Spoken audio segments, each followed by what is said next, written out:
from the community, from the Bangladeshi community. New York সিটির ওজন পার্কে লিবার্টি এভিনিউ ও city line সড়কে পবিত্র রমজান উপলক্ষে বিশেষ লাইটিং এর ব্যবস্থা করা হয়েছে।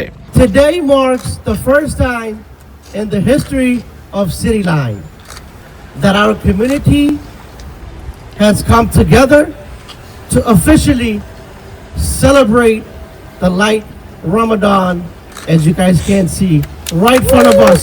পবিত্র রমজান উপলক্ষে প্রতি বছর এমন লাইটিং এ রমজানকে স্বাগত জানানো হয় নিউ ইয়র্ক সিটির কুইন্সের ওজন পার্ক এলাকায়। এমন লাইটিং এ যেন একটি উৎসবের আমেজ তৈরি হয়।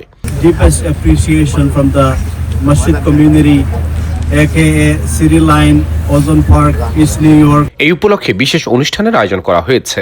এতে প্রধান অতিথি ছিলেন কাউন্সিল ওম্যান স্যান্ডি নার্স, রাজনীতিবিদ ও এন্টারপ্রেনার এমদাদ ভূঁইয়া রাজু সহ মসজিদের ইমাম, রাজনীতিবিদ এবং বিভিন্ন শ্রেণী পেশার গুণীজনেরা। During the daytime, we come to the masjid very often and we greet each other, meet each other. Specifically, Fajr Salah, the mosque is pretty much full. And also during Iftar, the whole community comes together. And we sit down, we talk, and the community gets together. Sometimes the families gets together. And also, again, we come to the mosque for Tarawih Salah. MashaAllah, the whole mosque is full.